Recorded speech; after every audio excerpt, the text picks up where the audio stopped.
Hello and welcome back to the Making the Cut Sports Podcast.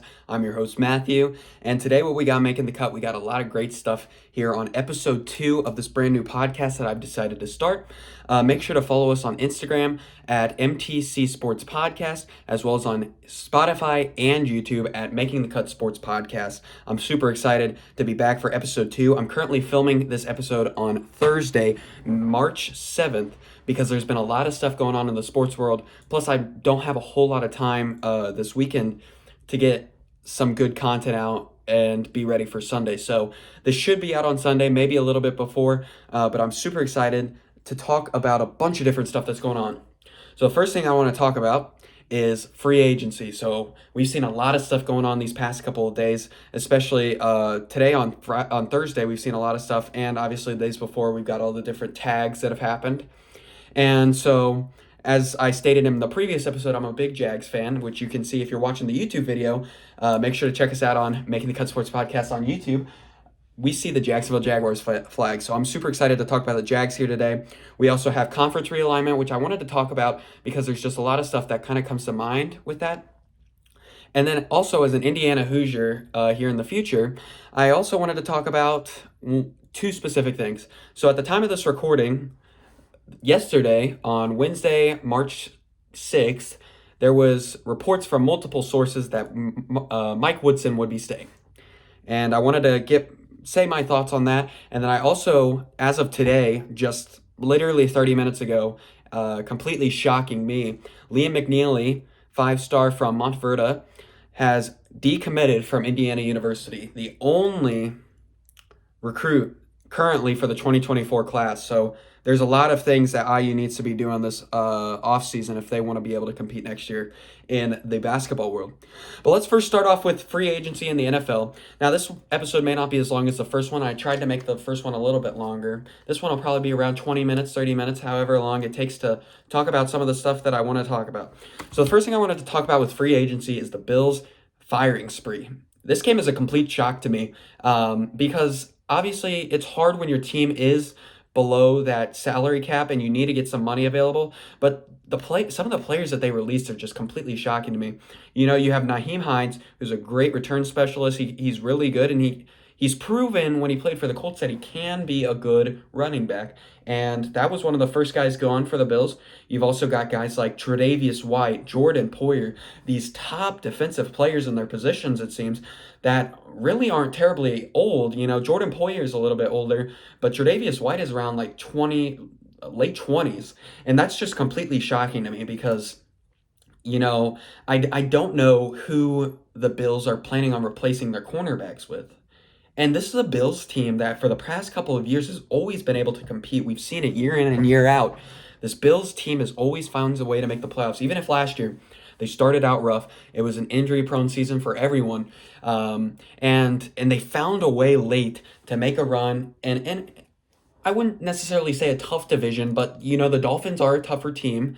The Jets can give you a run for your money every now and again, and so you know this team has always found a way to get to where they need to be, but they've underperformed when it comes to February and January of football season.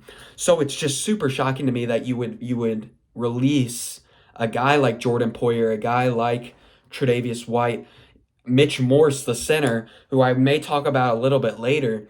There's a lot of guys for the Bills that I'm just completely and utterly shocked that I saw them, and it was all in like the same span of a couple hours. It's just like completely mind-boggling to me. And then we also, as of today, Jalen Johnson signed a $72 million, I believe it was 4-year contract. It's going to be roughly $19 million a year guaranteed, potentially, I think is what I saw.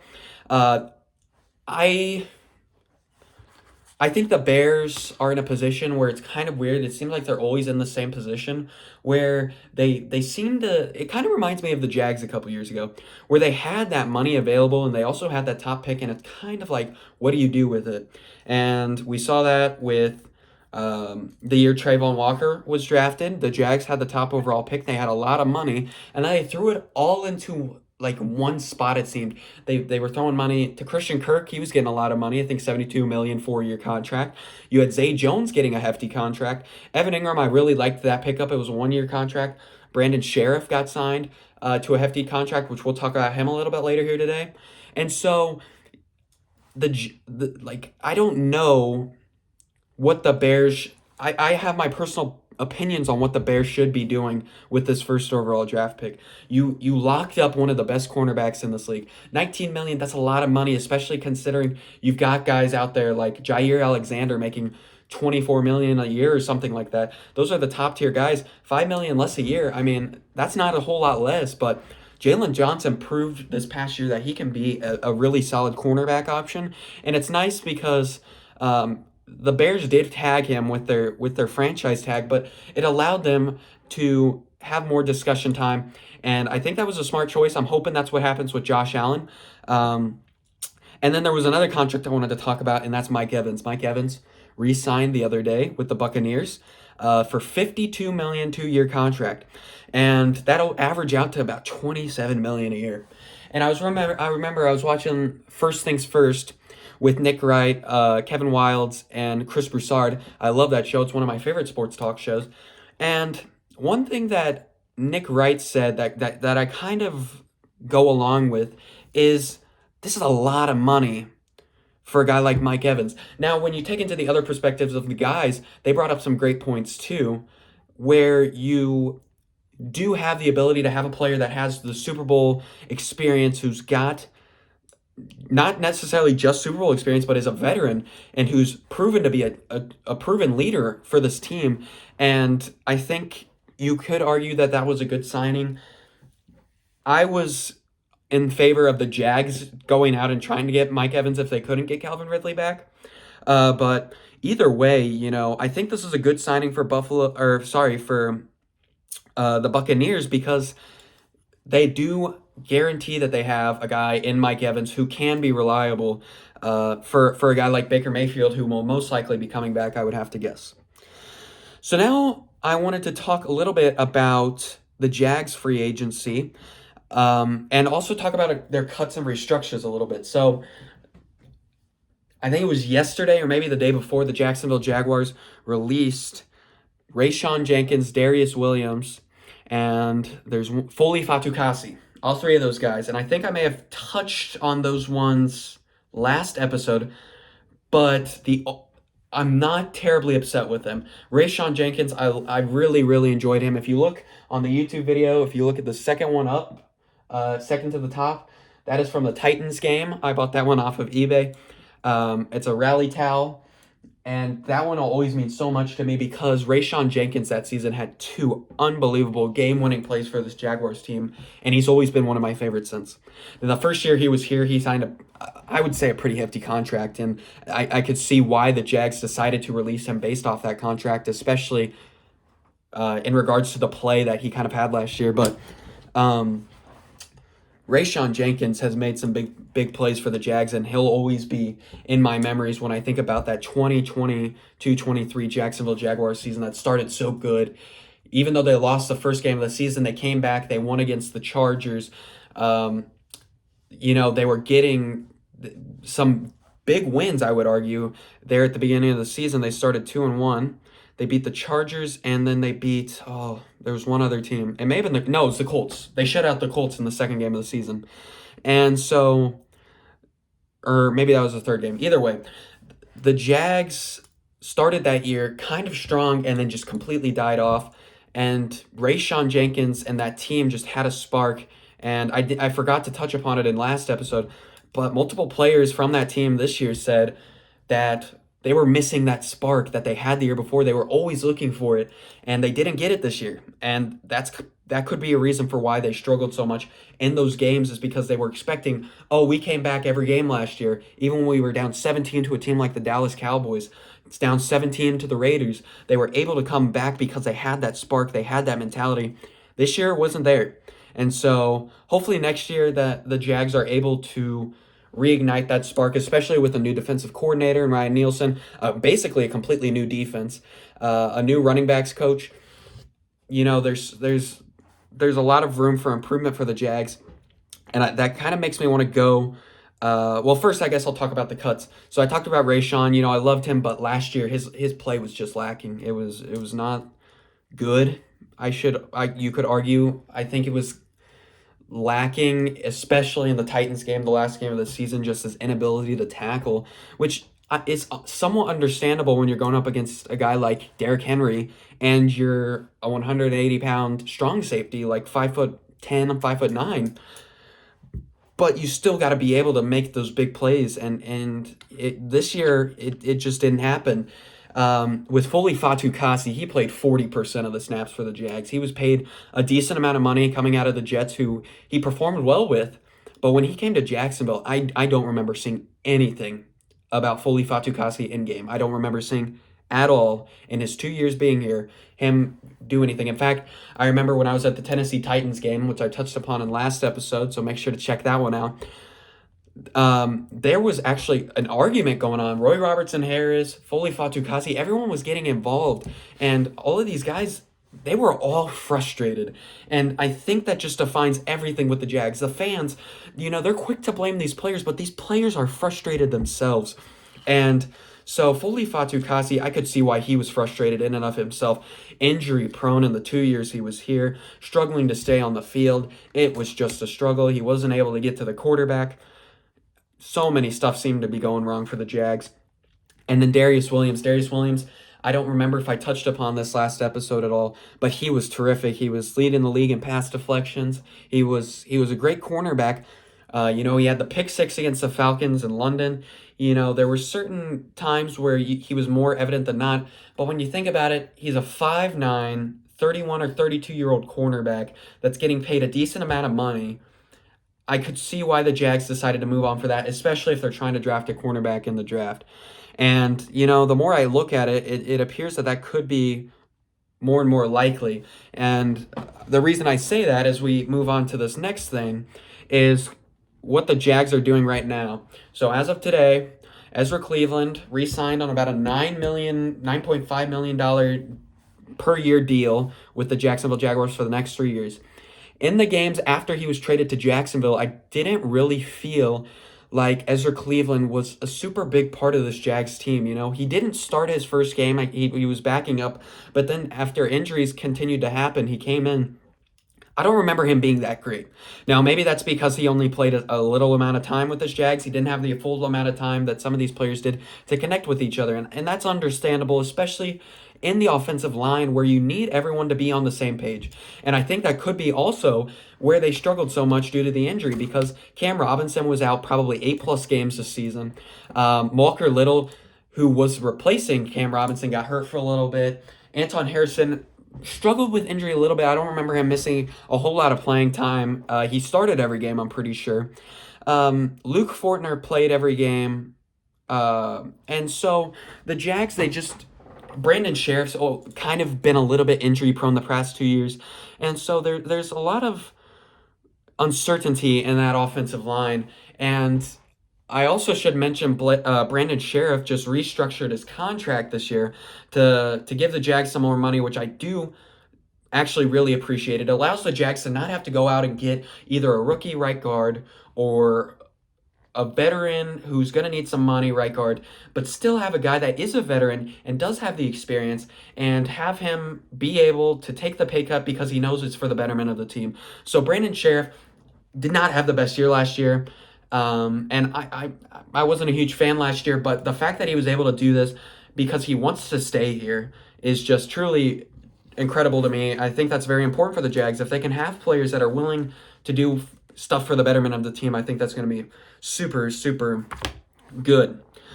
So that's really it with all of the Jags cuts and restructures. When it comes to free agency, I think the one guy I really want to get is Mitch Morse, and I talked about him earlier with the Bills firing spree, and it's because I really don't trust Luke Fortner. Now, I don't want to bash him because he's a football player. He's a professional football player. He knows what he's doing. He's just not built, in my opinion, to play the center position. He reminds me of like a guard position, and I think he played center at Kentucky when he played there in college, but he's not that big of a guy, and it's evident when you've got guys like Chris Jones, and, well, that's not a good example because Chris Jones seems to come off of the edge sometimes in the middle. But when you got those interior guys like Javon Hargrave, even though like the Jags can get bullied, when you got a guy that's not big enough to stop them. And so I think that's where a lot of Jags fans are frustrated in the fact that this offensive line is gearing up to be the exact same. No news on Cam Robinson yet. I wouldn't be shocked if they cut him because of the salary cap. And after re-signing Daniel Thomas, who I actually really like that signing, he's a great role player, can fill in if he needs to, great on special teams. They signed him for $5 million, 2-year, I believe. Then they signed Ezra Cleveland. The Jags already lost $21 million of their money before free agencies even started. And so it's good that they've decided to restructure Brandon Sheriff. You could potentially look to restructure Cam Robinson if you want, or you could release him. It's just depending on what you want to get in free agency or in the draft. I wouldn't be shocked if they decided to stick with Cam Robinson, but I think Walker Little, when he was replacing Cam Robinson and wasn't hurt, he was just as good, if not better. So I would not be shocked. I would not be unhappy if the Jags decided to move on from Cam Robinson. Especially after giving him a really big contract. I think it was last year or the year before. And so Mitch Morse, I want to see him because he's a bigger body. He's, in my opinion, a better player when it comes to that center position because he's got the experience. And then I think Christian Wilkins for the Dolphins, that could be a good pickup for the Jags to allow for Devon Hamilton, who was coming off of a tough injury. He wasn't really prominent this year in a position because he was coming off of I think it was a heart condition or something that was actually near death kind of experience. I don't remember if that's exactly or if that's too much, but his ability to play football could have gone away. But it's hard to come back, especially from a life-altering moment like that. So I'm gonna give him the benefit of the doubt. I'm excited because he was great, not last year but the year before that. So I'm excited to see how, if he gets a full offseason under his belt, how he can perform this season. And then if you pair him up with a guy like Christian Wilkins, that can be a really dominant force, especially since you now have Josh Allen tagged on your right outside linebacker and Trayvon Walker on your left outside linebacker. Now, if the Jags decided to go with Chop Robinson in the draft, I would not be upset if they decided to move Trayvon to that inside, so that way you got two really good edge rushers, and you got another guy like Trayvon Walker who's proven this year that he can get to the quarterback. So I'm super excited for that defensive line for the Jags. I think there's so many things that they can do. When it comes to middle linebackers, Foye, obviously one of my favorite players on this team. He's been one of the top in the league in tackles 2 years in a row. This year, not as prominent in the tackling game. I think he's still at 160, but the years before, I think he was at a 180. So I think there's some improvement for Foye, and it could have just been a burnout because he is the captain on that defense, really. And then you've got Devin Lloyd, who was kind of iffy. Like, he would be good one game and then not the other. So there's room for improvement there. He was a second-year player. The Jags traded up into the first round to get him. I'm not worried about him. I think he can make plenty of improvement. And if not, you got Chad Muma, who can come in, and I think he'll do just fine as well. I think he was out of Wyoming, picked him up the same year as Devin Lloyd. So you've got guys there. Antonio Johnson, I really like. He was a steal of the draft. I think it was 4th or 5th round for the Jags. I know a lot of people were talking about him, especially on like Twitter and Instagram and the Jags. I know a lot of Jags fans are super happy about that pick. And then you've got Andre Sisco on the other side, and he's a big force. He can make those big hits. We've seen it, sometimes not in great situations like Juju Smith-Schuster's situation, but he's a great player, and I think the injury bug hit him too, just like Tyson Campbell, so I'm excited to see how those guys improve this season, especially after having such a great season two seasons ago. So we're going to move away from the Jags. I know I love talking about them. I got all this stuff over here. I got a Jags helmet. I love the Jags. Now I'm going to move on to college basketball, college in general, college sports. And I want to talk about conference realignment. And I mostly want to talk about the question, is conference realignment bad for the sport of college basketball? And the reason I ask this question is because the Big Ten, who unironically, or ironically, I don't even know, is about to have 18 teams in their conference. And that's just shocking to me because you have 18 conference games. And so that means you're playing each team one time, and then you get one team a second. So I would hope IU gets to play Purdue twice, so that way you got both teams get the home court there. But that's a lot of teams in one conference. It allows for, especially in college football, there's going to be a lot of competitiveness there. But I think it also allows for a situation with the expansion of the college football playoffs for these teams to get opportunities they maybe wouldn't have because they're playing against better teams. We saw this with Florida State. They went undefeated, yet did not make the college football playoffs because their quarterback was hurt and because of the teams that they played, the caliber of teams they played. So maybe this conference realignment could be good in regards to college football. But you see teams like Houston who just moved to a different conference, the Big 12, and they just won it in their first year there. So not always is conference realignment bad or moving to different conferences. I mean, BYU is succeeding. Loyola Chicago in the A-10 is doing pretty well, especially with a team like Dayton being ranked here. So there's a lot of pros and cons from realignment, and I'm already at 20 minutes here, so I'm going to start to speed this along. And I only got two more subjects I want to talk about, and my first one here is, and if anyone wants me to continue talking about conference realignment, just make sure to leave a comment on the YouTube video, on the Instagram. There may be ability to do that on Spotify. The next thing I want to talk about is Mike Woodson, and he is reportedly staying at Indiana. And there have been so much backlash from Mike Woodson calling for him to be fired after just in the middle of his third season. Like after his third season, they want him gone. And that is just utterly shocking to me because of the fact that Archie Miller stayed in Indiana and performed so much worse when it came to coaching. Was not recruiting big name guys. You know, you were getting guys like Trace Jackson Davis, Anthony Leal, but the caliber of play was not Indiana basketball. And so I was completely shocked with all this Woodson slander. And the only reason why I could have really been upset with Mike Woodson in this situation is because of some of the ways that he has ran it this year. And also because of a lack of recruitment, and I'll talk about that here in just a minute. So Mike Woodson staying, I think that this is good for Indiana basketball. Some fans are going to love it. Some fans are going to hate it. I'm going to tell you right now, a lot of fans are hating it right now because of what I'm about to talk about here in a minute.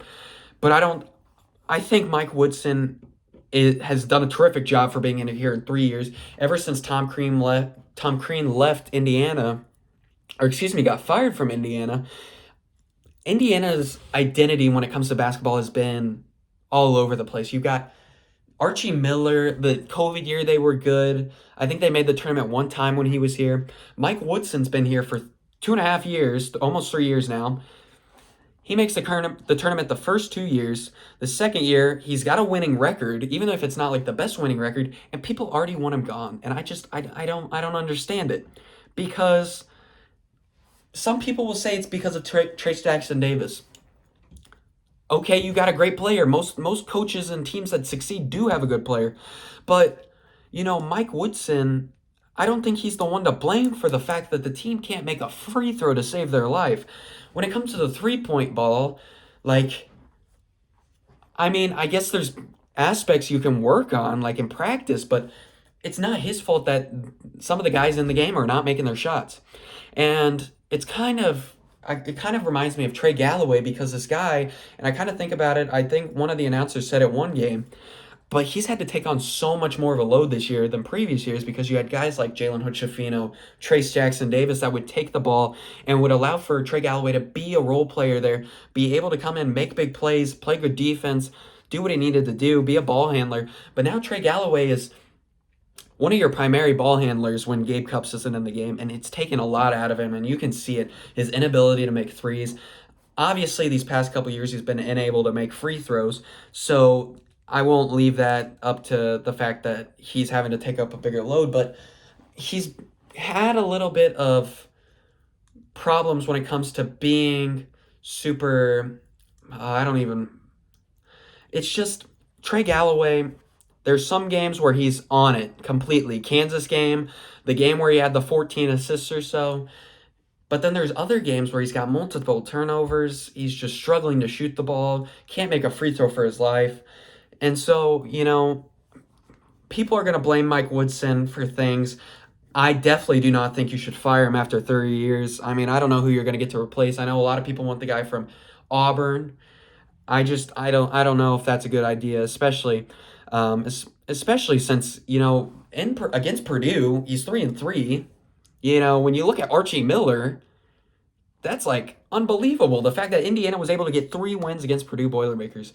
So I think you got to give Woodson another shot, especially next year, maybe even a year after. We'll see how that goes. I'm not sure. You got to give him this year, next year, maybe the year after that. And then lastly, the last thing I'm going to talk about today is Liam McNeely, 5-star out of Montverde from Florida. He is decommitted from Indiana University. And this is, for some reason, it's a shock to me. I don't know why, because I feel like it shouldn't have been. And the reason I say that is because Indiana this year has just not been good. It's not been good at all. And then you look at it, Mike Woodson recruited and had 1 recruit this for the 2024 season. Now that's 0. So that's not good for the future of Indiana basketball. You're going to have to rely on the transfer portal at this point, especially with Khalil Ware most likely going to the draft. Mackenzie Mbako could transfer because of all this nonsense that's happening.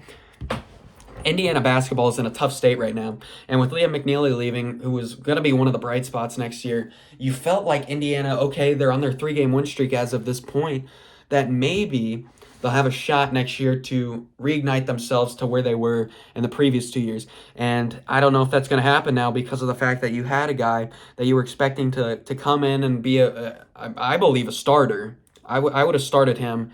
And now he's not coming back. And he's most likely going to go to Kansas because those were his final 2 was IU and Kansas. Texas was in the top 3, so maybe Texas. Everyone wants to say Duke because everyone's going to Duke these days. Cooper Flagg, his teammates, go in there. They got the number 3 recruit out of, I think it was one of the NBA leagues. So Indiana basketball is in a tough spot right now. So at this point, it's really just looking like, what are they going to do in the transfer portal to make this team good enough next year? Because it's looking like you're going to have Malik Renew, maybe. Mackenzie Mbako, maybe. Gabe Cupps. Ja'Kai Newton was hurt all year. You've got CJ Gunn. So there's talent on this team, but I don't know. It's going to be a tough one. But, I mean, Coach Kurt Signetti coming in from James Madison, he's given a lot of life to the Indiana football program, which hasn't seen since they were ranked with Tom Allen a couple of years ago. So I'm super excited for IU football, IU basketball. They're going to have to make some moves. Woodson, I don't think firing him is the strategy. And people also, I forgot to mention this, people want him gone because Liam McNeely left. And I don't understand that because of the fact that Mike Woodson was the one that recruited him.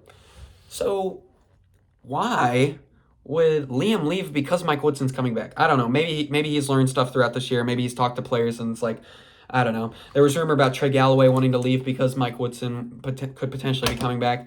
There's so much stuff around it, so much rumors. We'll see where Liam goes. When that happens, I'll make sure to bring it up in a podcast episode. I'll talk about it, and it's been a great episode here. This one is a much easier than last episode. Last one I was a little bit struggling. But this time it flew by, 28 minutes down. So make sure to follow the Spotify at Making the Cut Sports Podcast, as well as the YouTube at the same name, and then the Instagram at MTC Sports Podcast.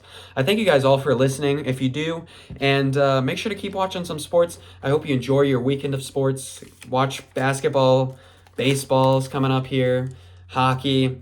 Do what you need to do. I mean, sports are to entertain, and so I'm glad that I can hopefully entertain you guys with my knowledge of it. So thank you guys all for listening.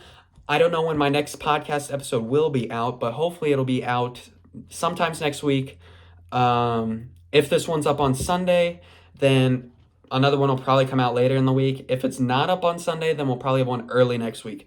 So thank you guys all for listening, and I hope you all have a great rest of your night.